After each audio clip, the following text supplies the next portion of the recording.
Have you ever stopped to think about the real power of a simple bedtime story? Today, we're diving into one of the simplest but most profound things you can do for a child: reading with them, every single day. It might seem like such a small act, but its impact, it's absolutely massive. So let's kick things off with a quote that just hits the nail on the head. The researcher Jim Trelease put it perfectly. Reading aloud isn't just another activity, it's the single most important one. And we're not just talking about learning the ABCs here. We're talking about building the entire foundation for how a person learns for the rest of their life. All right, so here's our game plan for today. We're going to start with the big picture, then get into the fascinating science of how a child's brain is literally shaped by stories. We'll explore the magic of words, see how stories teach kids how to think, and then we'll wrap it all up with how you can turn all of this amazing science into a simple, loving ritual. Okay, first things first, let's totally change how we look at reading, right? This is not some academic chore to check off a list. It's so much more. Think of it as this fundamental process that shapes everything: how a child thinks, how they feel, and how they communicate with the entire world around them. And now we get to the really cool part: the neuroscience behind it all. You know, a child's early years are just this incredible explosion of brain growth. And story time? Well, it's pretty much the perfect fuel for that fire. Get this. In these first few years, a child's brain is forming millions of new connections. Millions. And what makes those connections stick? Rich language and meaningful interaction. Reading gives you both of those, in spades. Every single story is literally an opportunity to build a stronger, more resilient brain. Here's a great way to think about it. Picture those connections as tiny little dirt roads in the brain. Well, every time you read a story, you're paving those roads. You're turning them into super fast information highways. And these highways are for everything: language, memory, and yep, even imagination. And look, this isn't just a nice, feel-good idea. This is hard science. Pediatricians like Dr. Barry Zuckerman have confirmed that reading physically stimulates the best possible patterns for brain development. It is literally shaping the brain for a lifetime of learning. So what does this actually look like in the real world? Well, the difference is huge. Just imagine, by age 4, a child who gets a daily story has been exposed to thousands upon thousands more words. They already understand the rhythm of a story, how it flows. That one small daily habit creates this significant head start that just keeps growing over time. And that head start leads us right to our next point: the incredible power of language. You might have heard experts talk about the vocabulary gap, and let me tell you, daily reading is the single best tool we have to bridge it.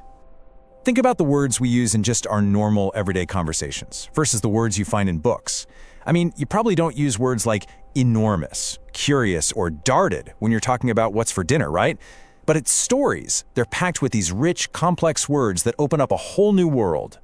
For instance, a child might naturally say something simple like, "The lion was big."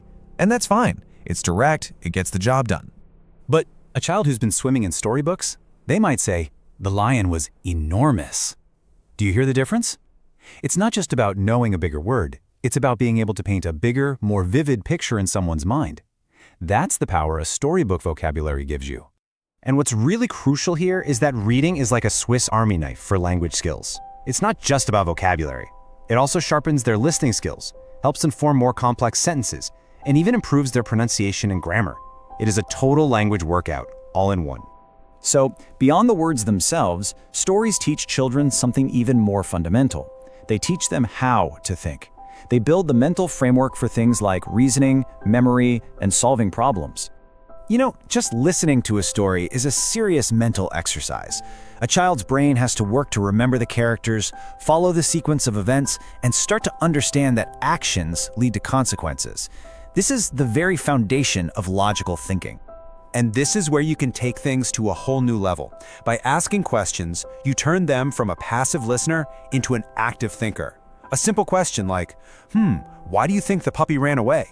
Gets them to analyze motivation and make smart guesses. Or you could ask my personal favorite, what do you think will happen next? That is such a brilliant way to build prediction skills. You're teaching them to look for clues and make an educated guess, a skill that's absolutely vital in reading and in life. And then a question like this one, how would you help the puppy, moves things beyond just the story. Now you're building empathy, you're building problem-solving skills, you're inviting them to step into the story and think for themselves. So, we've seen the science of brain building, language acquisition, and critical thinking, which is all amazing, right? But the biggest question is, how do we put it all into practice? How do we take all this science and turn it into everyday magic? I absolutely love this quote from literacy scholar Mem Fox. It's such a beautiful reminder that the most important ingredient in all of this isn't the book itself, it's the connection. It's that emotional spark. All the science works a million times better when it's just wrapped in warmth and love.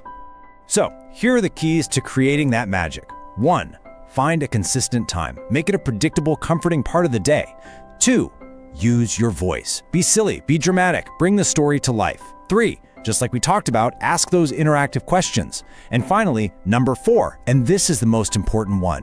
Remember, the goal is connection, not instruction. Make it a warm, loving ritual that you both look forward to.